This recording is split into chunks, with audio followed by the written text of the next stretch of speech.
시작해야지 라고 하신 분들한테 오늘 그 방법을 그냥 간략하게나마 딱 알려드리려고 하는 겁니다. 아시겠죠? 부동산 경매, 직장인은 월급만큼 월세 받기, 은퇴자는 연금처럼 월세 받기, 전업주부는 보험처럼 월세 받기, 이 빌딩 남자가 도와드리겠습니다. 안녕하십니까. 오늘의 주제는 부동산 경매 혼자 시작하는 법이에요. 혼자 시작하는 법. 이런 분들이 간혹 계세요. 이제 유튜브 보고 낙찰받았어요. 뭐 하고 낙찰받았어요. 근데 이제 잘 뭐가 안 되는 이런 상황이 있을 때 저한테 문자를 주거나 이렇게 연락이 오거든요. 그럼 제가 다는 답변을 못 하는데 할 수 있는 한 제가 시간 있으면 최대한 답변을 하려고 노력합니다. 예. 그러니까 여러분들이 이렇게 혼자 하시는 분들이 계속 많이 늘어나는 거예요. 그래서 유튜브를 많이 봐주신다고 해가지고 고마우니까 제가 이렇게 해가지고 이거 와주셔서 하세요.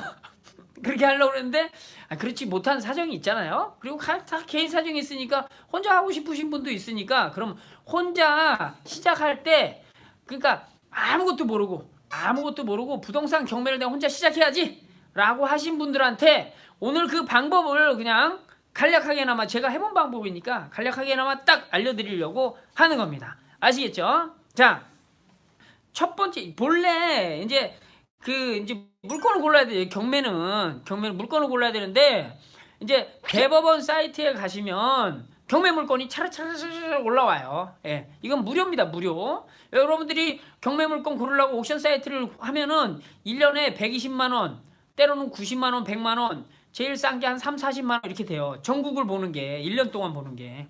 그러니까 좀 처음에 뭣도 모르고 그걸 결제하기도 그렇고 그걸 결제 안 한다고 해도 뭘 어떻게 보는지도 모르잖아요. 그죠? 그러니까 대법원에 가서 그냥 시간 날 때마다 한번 쓱쓱 보시는 거예요. 대법원 사이트에 가서. 무료니까. 그렇게 그냥 뭐라고 해야 돼? 홈쇼핑 하듯이 그냥 대법원 사이트를 즐겨찾기 놓고 그냥 탁 클릭해서 이렇게 드르륵 한번 보세요. 드르륵 한번 보면은 여러분들이 두 번째로 뭐가 보이냐면 여러분들 아는 지역에 나온 물건이 딱 보여요.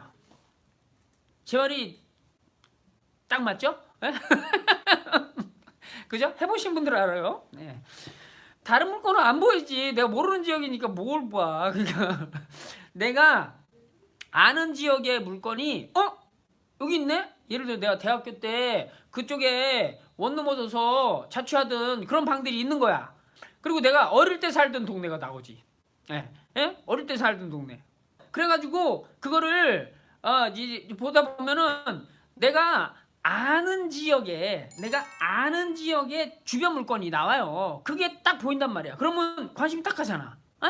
그래서 우리 집 옆집이 나왔네? 막 그러면서 아니면 우리 어머니 집 동네가 나왔네? 이렇게 딱 나오는 거야. 그럼 보게 되지 않아? 그럼 어머니 집이 나왔어. 어머니 집 근처가 딱 나왔는데 엄마한테 바로 전화를. 엄마, 그 집 엄마 집 얼마야? 얼마? 얼마? 이렇게 얘기할 거 아니에요. 그죠? 그럼 얼마지? 그럼 예전에 얼마였어? 이렇게 얼마?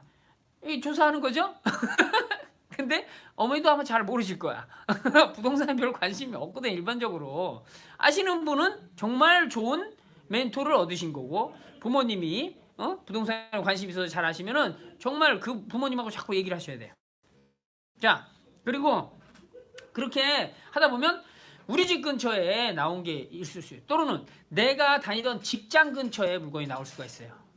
그러면 3억짜리가 1억 7천 얼마에 탁 나왔어. 그러면 초보자들은 어떻게 생각해? 1억 7천 얼마에 사겠다. 와, 대박, 너무 싸네. 나 이 보석을 발견한 거야. 막 이런 생각이 막 들었잖아요. 예? 그렇게 되는 거죠. 아무튼 그래서 내 주변 지역, 내 집이나 회사나 때로는 옛날에 거주했던 곳이나 우리 부모님 댁이나 뭐 이 근처에 있는 물건이 딱 나오면 집 근처면 어떻게 돼? 집 근처면은 집 근처 부동산에 퇴근할 때 와서 들려가지고 물어봐. 그렇게 해서 부동산에 가서 조사를 하시면 돼요. 그래서 만약에 집 근처에 있는 거, 때로는 회사 근처에 있는 거를 조사했다. 조사해가지고 바로 들어가? 처음이니까 못 들어가. 이게 부동산에 집 근처에 가서 조사했는데 뭐 입찰 들어가? 말도 안 되죠. 모르는데. 그래서 뭘 해요? 나중에 낙찰가를 확인하는 거예요. 그게 낙찰가. 낙찰가를 확인하면 어떻게 해요? 내가 부동산에 가서 조사한 그 금액에 대비해서 얼마 정도 싸게 받았구나. 이 사람은 싸게 안 받았네. 이 사람은 무척 싸게 받았네. 이런 상황이 되잖아요. 처음에 여러분들이 이렇게 생각합니다. 저도 그렇게 했고 지금부터 아무것도 모르시는 분은 이렇게 하시면 돼요. 그래가지고 그 다음에는 뭐예요? 본인이 이제 모의 입찰을 하게 되지. 이제 딱 자기 혼자 입찰가를 딱 정해서 어떻게 맨 처음에 어떻게 한다고? 대법원 사이트에 가서 물건을 쭉쭉 그냥 눈팅을 하는 거지. 하다가 어떻게 돼요? 내 주변에 있는 물건이 눈에 딱 띄는 거지. 딱 띄어. 그러면 그걸 가지고 이 주변에 있는 부동산에 가서 내가 아는 부동산은 아니죠? 동네를 아니까 왔다 갔다 하면서 부동산에 그냥 쑥 들어가서 계속 물어보는 거예요. 물어보면 당연히 물어볼 수 있잖아요. 그래서 그걸 물어보고 나서 대충 얼마짜리구나 라는 생각을 딱 가지고 있으면 나중에 낙찰가를 이렇게 확인하면 되는 거죠. 아시겠죠? 낙찰가를 확인하면은 결과적으로 내가 이 사람은 얼마 정도 싸게 샀구나. 이 사람은 얼마 안 남고 이 사람 많이 벌었네. 뭐 이런 생각이 드는 거예요. 그러면서 그때 어떻게 돼? 내가 다음 물건이 나오면서 본인이 부동산 들어가서 왔다 갔다 하면서 알아본 그 시세를 가지고 나는 얼마 정도 벌 수 있겠다. 이 정도 쓰면은 낙찰도 되고 뭐 이런 상황이 되는 거예요. 이게 이제 처음 하시는 분들이 경매를 혼자 시작하는 방법이에요. 아시겠죠? 근데 중요한 건 시작은 하는데 이제 입찰을 못 해. 맞죠? 입찰을 하려면 어떻게 돼요? 여러분들이 제일 어렵게 생각하고 힘들게 생각하는 권리 분석을 해야 되는 거죠. 권리 분석. 자, 권리 분석을 한다는 거는 여러분들이 권리 분석을 스스로 하려면 책을 보거나 요즘엔 아까도 얘기했잖아요. 유튜브 보고 많이 공부한다고. 잘 나와 있어요. 유튜브에 권리 분석 알려주시는 분들이 무진장 많아. 그리고 책도 괜찮은 것들 여러분들이 골라서 몇 권 정도만 보면 딱 능력이 됐는데도 불구하고 처음에 입찰 들어가려면 무진장 떨리고 불안합니다. 왜? 확신이 없고 경험이 없으니까. 경험에서 우러나오는 뭔가 확신이 있어야 되는데 공부에서 우러나오는 확신은 현실과 많이 달라요. 그죠? 그렇기 때문에 그래도 요즘에는 하도 잘 돼 있으니까 이렇게 혼자 공부하고 들어가시는 분들이 계속 있는 것 같아. 그러니까 그렇게 스스로 할 수 있는 상황이 되면 스스로 그렇게 하면 되고, 그런 게 너무 자기 나름대로 했는데도 불안하면, 그리고 공부하는 게 시간도 없고 뭣도 없고 그렇다라고 하면 경매 학원이나 권리 분석 해주는 곳이 있어요. 그쪽에 전화를 하셔가지고 약속을 잡고 얼마인지 확인해야지. 얼마인지 권리 분석만 해주면 한 20만 원에서 50만 원 사이 정도 돼요. 한 건당 저희 같은 경우는 잘 안 해요. 저희 같은 경우 안 하니까 그런 학원들을 찾아가서 한번 물어보시면 돼요. 그러면 권리 분석 간단하게 딱 나옵니다. 그분들이 해줘요. 그러면 혼자 공부를 시작해서 나름대로 어느 정도 시간이 지나서 권리 분석도 공부를 좀 해야죠. 이렇게 본인이 스스로 책도 보고 유튜브도 보고, 그리고 그것을 잘 못하겠으면 권리 분석 의뢰해서 조금 돈을 주고 의뢰해서 이렇게 진행하는. 어쨌든 그렇게 해가지고 입찰을 한번 권리 분석까지 해가지고 입찰을 한번 해보시면 되는 거예요. 입찰할 때 법원에 가는 거는 처음이니까 불편하고 좀 두렵고 그런데 나중에는 아무 상관이 없어요. 아시겠죠? 그러니까 하다 보면은, 그러니까 한두 번 하다 보면 다 되니까.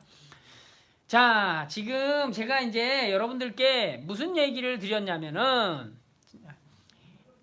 혼자 부동산 경매를 시작하는 방법에 대해서 이야기 드리는 거예요.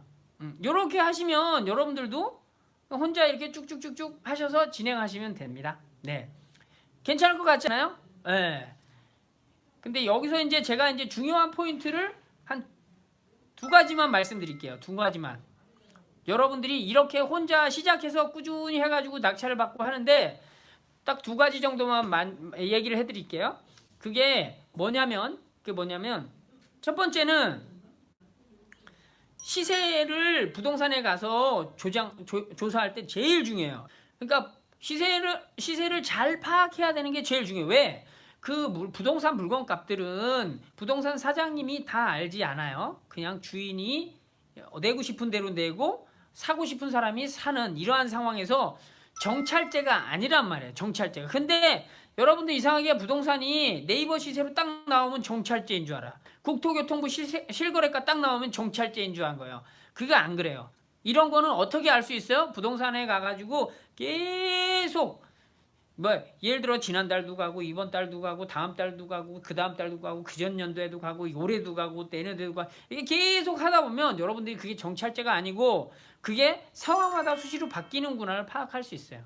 아시겠죠? 그러니까 그 물건이 얼마인지 정확하게 판단이 돼야 내가 얼마 입찰을 해서 얼마를 벌겠다라는 그 핵심이 나오는 거예요. 핵심. 그래서 가장 중요한 거, 혼자 경매를 하든 누구랑 같이 하든 가장 중요한 거는 그 물건에 대한 시세를 명확하게 파악해야 되는 거예요. 아시겠죠? 그런 방법을 제대로 익히려면 어떻게 하면 돼? 많이 하면 돼. 많이. 부동산을 많이 돌아다니고요. 부동산을 자주 돌아다니세요. 그러면 돼요. 한 군데 부동산을 자주 돌아다니고 여러 지역을 많이 돌아다니면 그 시세 파악을 할 수 있는 능력들이 생깁니다. 아시겠죠? 예. 그리고 또 하나 권리 분석에 대한 내용이에요. 제가 혼자 경매 시작하는데 요렇게 한다고 하면 된다고 순서를 알려드렸어요. 근데 거기서 중요한 게 두 가지, 주의할 점 두 가지를 제가 다시 말씀드리는데, 첫 번째가 시세 조사를 명확히 해라, 이런 방법이고, 두 번째는 뭐예요? 권리 분석에 대한 내용이에요. 권리 분석을 명확히 해라 라고 똑같이 얘기하는데, 권리 분석은 많이 하는 게 아니에요. 그러니까 대부분 그 경매하시는 분들이, 혼자 하시는 분들이 힘들어 하시는 게 뭐냐면 권리 분석할 게 너무 많아. 권리 분석 공부할 게 너무 많은 거예요. 근데 그렇지 않아요. 권리 분석을 공부를 많이 한다고 실전에서 제대로 된 걸 빨리빨리 낙찰받느냐? 그게 아니에요. 아시겠죠? 권리 분석은 포인트가 있어요. 포인트 몇 가지, 한 대여섯 가지만 알면 여러분들이 평생 입찰할 물건의 한 85%는 다 해결돼요. 예. 그리고 저희 따박이들도 그렇고 저도 그렇고 엄청난 권리 분석을 잘하는 그런 물건에 들어가는 경우가 그렇게 많지 않아요. 알겠죠? 그리고 처음 하시는 분들이 처음 혼자 해가지고 뭘 하는데 무슨 권리 분석이 대단한 걸 하시면 안 되잖아요. 그죠? 깨끗하고 깔끔하고 편안한 것들을 하시면 돼요. 그런 물건이 많이 있다는 거. 그런 물건 하면 돈이 안 되잖아요. 돈이 돼요. 아시겠죠? 그러니까 제가 말씀드리는 건 두 번째 포인트는 뭐야? 권리 분석을 너무 많이 공부하지 말고 돈이 되는 포인트를 딱딱딱딱 찝어서 해야 된다. 그러면 이제 여러분들이 또 물어볼 거 아니에요, 저한테. 아니, 어떻게 포인트를 찝어요? 근데 그거는 여기서 말을 해드릴 수가 없어요. 시간이 한 적어도 2-3시간 필요하지. 포인트만 알려주더라도. 아시겠죠? 자, 그러니까 제 말은 뭐예요? 권리 분석을 차라리 그렇게 본인이 포인트를 못 잡겠으면 학원 가서 권리 분석만 하는 학원 가가지고 포인트만 좀 잡을 수 있도록 공부를 하세요. 아시겠죠? 그리고 본인이 그 포인트를 잡는 데 노력을 하셔야 된다. 저도 그 포인트를 잡는 데 노력을 했으니까 여기까지 오인 거지. 안 그랬으면 공부만 하고 지금까지 있을 거 아니에요. 맞죠? 네. 요런 내용입니다. 자, 다시 한번 정리해드리면 부동산 경매 혼자 할 수 있어요. 그래서 혼자 시작하는 법을 알려드리면, 순서는 처음에 대부분 사이트에 가서 물건을 보는데 우리 집 주변이나 내가 아는 지역 주변에 있는 물건이 나오면 그 지역 주변에 가는 부동산에 가서 조사를 해가지고 낙찰가를 확인하면서 모의 입찰을 해라. 그러면서 뭘 해요? 권리 분석을 공부를 유튜브나 책을 보고 꾸준히 하면 돼요. 나름대로 권리 분석이 스스로 어느 정도 되겠다라고 하면 입찰을 해서 들어가면 되는데, 제가 볼 때 처음에는 이 권리 분석만 한다는 것에 대해서 한 20만 원에서 50만 원 사이로 돈을 주고 권리 분석 의뢰를 하면서 거기서 좀 배우세요. 그거 물건에 대해서만이라도 배우면 돼요. 그래가지고 입찰을 해라. 그래서 저한테 연락 오시는 분들도 그렇게 해가지고 이렇게 이제 진행을 해가지고 낙찰도 받고 뭐 이렇게 되는 것 같아요. 근데 여기서 혼자 하더라도 저희가 딱 두 가지 주의할 점이 있다. 그거는 뭐야? 신경 써야 될 점이 있다. 하나는 시세 조사를 하는 거다. 시세 조사를 정확히 해야 되니까 그거는 부동산을 많이 돌아다니고 자주 돌아다녀라, 이거예요. 그 다음에 두 번째는 권리 분석은 공부를 많이 하고 자주 하려고 하는 게 아니에요. 권리 분석을 공부하는 이유는 돈 되는 포인트만 잡으려고 권리 분석을 공부하셔야 돼요. 아셨죠? 이거나 저거나 모르는 거 다 공부하면 돈을 많이 벌겠지. 이게 아니니까. 아시겠죠? 자, 오늘은 빌딩 남자와 함께 부동산 경매 혼자 시작하는 방법에 대해서 제가 말씀드렸습니다.